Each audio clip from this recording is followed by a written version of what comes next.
오늘 우리에게 주신 하나님의 말씀은 구약 성경 역대하 35장 1절에서 19절까지 말씀입니다. 말씀을 봉독하겠습니다. 요시아가 예루살렘에서 여호와께 유월절을 지켜 첫째 달 14째 날에 유월절 어린 양을 잡으니라.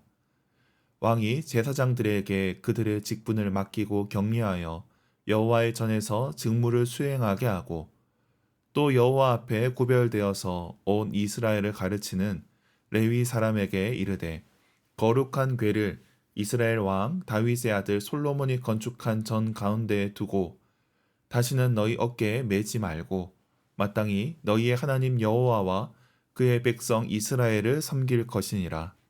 너희는 이스라엘 왕 다윗의 글과 다윗의 아들 솔로몬의 글을 준행하여 너희 족속대로 반열을 따라 스스로 준비하고 너희 형제 모든 백성의 족속의 서열대로 또는 레위 족속의 서열대로 성소에 서서 스스로 성결하게 하고 유월절 어린 양을 잡아 너희 형제들을 위하여 준비하되 여호와께서 모세를 통하여 전하신 말씀을 따라 행할지니라.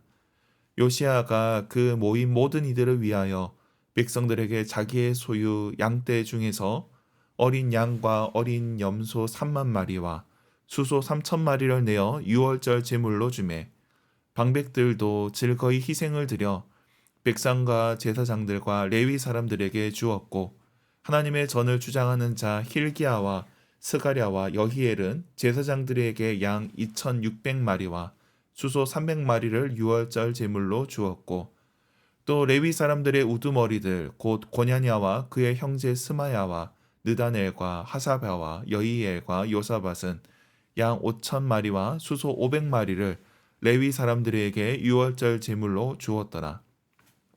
이와 같이 성길 일이 구비되매 왕의 명령을 따라 제사장들은 그들의 처소에 서고 레위 사람들은 그들의 반열대로 서고 유월절 양을 잡으니 제사장들은 그들의 손에서 피를 받아 뿌리고 또 레위 사람들은 잡은 짐승의 가죽을 벗기고 그 번제물을 옮겨 족속의 서열대로 모든 백성에게 나누어 모세의 책에 기록된 대로 여호와께 드리게 하고 소도 그와 같이 하고 이에 규례대로 유월절 양을 불에 굽고 그 나머지 성물은 솥과 가마와 냄비에 삶아 모든 백성들에게 속히 분배하고 그 후에 자기와 제사장들을 위하여 준비하니 이는 아론의 자손 제사장들이 번제와 기름을 저녁까지 드림으로 레위 사람들이 자기와 아론의 자손 제사장들을 위하여 준비함이더라.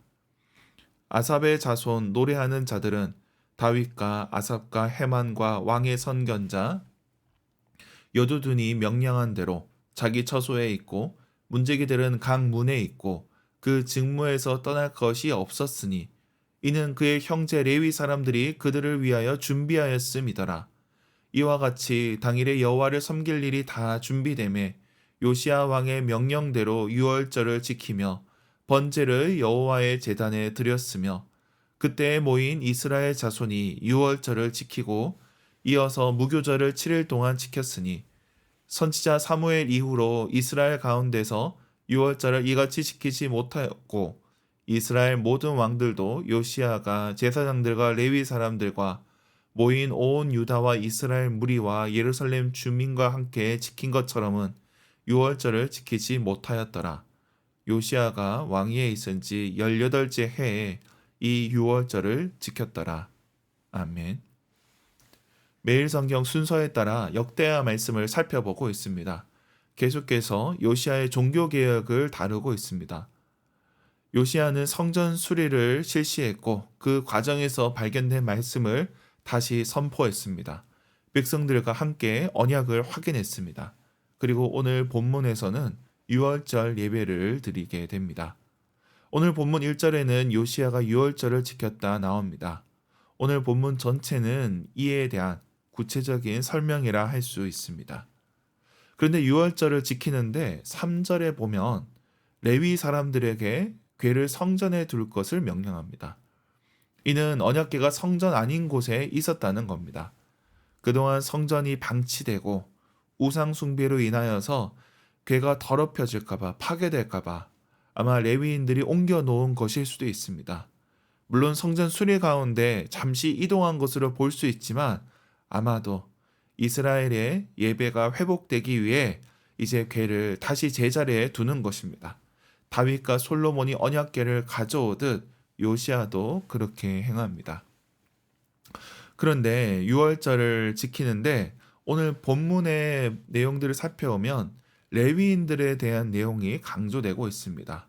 궤를 옮기는 것뿐만이 아니라 유월절을 지키는 그 모든 절차 가운데 레위인들이 어떻게 섬겼는지를 구체적이고 자세하게 다룹니다. 이는 예배를 준비하는 사람들, 그들의 수고를 기억하는 것입니다. 그들도 함께 이 일을 감당했다는 것을 보여줍니다. 그리고 유월절을 지키면서 요시아는 백성들에게 자기 소유를 내어줍니다. 어린 양과 염소 3만 마리, 수소 3천 마리를 내어줍니다. 그리고 백성의 지도자들도 그렇게 합니다. 그렇게 왕으로부터 시작해서 지도자들과 레위인들 그리고 제사장들과 온 백성이 함께 유월절을 지킵니다. 근데 이러한 요시아의 유월절 예배는 그의 할아버지 히스기야와 비교할 수 있습니다. 요시아의 유월절은 어떤 면에서 이 망가진 유대 사회가 회복하고 또 하나님 앞에 철저하게 서기 위한 그런 다짐의 자리로 보입니다. 앞서 히스기야 같은 경우에 역대하 29장에 보면 성전 수리도 하고 유월절을 지키는데 그때는 망한 북쪽의 사람들도 초대했고 또 율법을 지키기 어려운 상황에서 날짜도 넘어갔지만 그럼에도 열심히 지키는 것을 보게 됩니다. 그런데 요시야 같은 경우에는 이 각 절차가 강조되면서 철저하게 말씀을 지켰다는 것을 보여줍니다. 히스기야는 온 민족이 함께하는 그런 예배의 기쁨이 드러난다면 요시야의 유월절에서는 하나님 앞에서 철저한 순종, 율법적인 완벽함이 드러난다는 겁니다. 같은 예배라 할지라도 그 의미가 다르게 드러나고 있습니다. 물론 우리도 그렇습니다. 우리도 함께 예배 드릴 때 기쁨을 누릴 수 있습니다. 그러나 우리가 이 예배에 하나님을 향한 순종을 담을 수도 있습니다. 우리가 예배를 통해서 하나님께서 주시는 여러 가지 은혜들을 누리게 되지만 그 예배의 다양한 의미들을 담을 수 있다는 것입니다. 우리가 새벽에 예배를 드리고 또 수요 예배를 드리고 금요 기도회와 주일 예배를 드립니다. 매번 드리는 예배 가운데 하나님께서 은혜를 부어 주십니다. 우리는 그 예배에 어떻게 나아갈 것인지 고민해야 한다는 것입니다. 오늘 요시아가 레위인들과 함께 유월절 예배를 드리는 것처럼 우리도 우리가 드리는 이 예배가 철저하게 잘 준비되어서 하나님께 드려져야 될 것입니다. 오늘 우리가 이 새벽에 나온 것도 예배를 드리기 위함입니다. 하나님께 나아가기 원합니다. 하나님께서 예배 드리는 자들에게 은혜 베풀어 주실 것입니다. 그렇게 우리 모두가 예배의 자리에서 하나님의 은혜를 경험하게 되길 주님의 이름으로 축원합니다. 기도하겠습니다. 하나님 아버지, 오늘 우리에게 말씀을 허락하여 주셔서 감사합니다. 오늘 하루 우리가 이 말씀 안에 거하게 하여 주옵소서. 우리가 드리는 예배가 하나님께 드려지는 예배, 잘 준비된 예배가 되게 하여 주옵소서.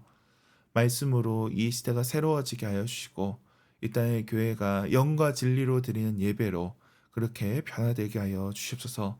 우리 교회를 위해 기도합니다. 연약한 지체들, 여러 가지 어려움 상황 가운데 처한 이들을 주님 긍휼히 여겨 주시옵소서. 병상에 있는 가족들, 또 요양병원에 있는 부모님들, 주님께서 긍휼히 여겨 주시고 강건케 하여 주시옵소서. 주님, 태의 열매를 놓고 기도하는 가정들이 있습니다. 주님, 그들에게 생명을 허락하여 주시옵소서. 경제적인 문제로 어려움 당한 이들도 있습니다. 주님께서 저들에게 필요한 것들을 공급하여 주시옵소서. 오늘 하루 우리의 손으로 감당하는 모든 일에 은혜를 내려 주시옵소서. 가정에서, 학교에서, 직장에서 그렇게 우리의 손으로 감당하는 모든 일들 가운데 주님 은혜 더하여 주시옵소서. 오늘 있을 수요 예배에도 주님 함께하여 주시옵소서. 감사드리며 예수님의 이름으로 기도드립니다. 아멘.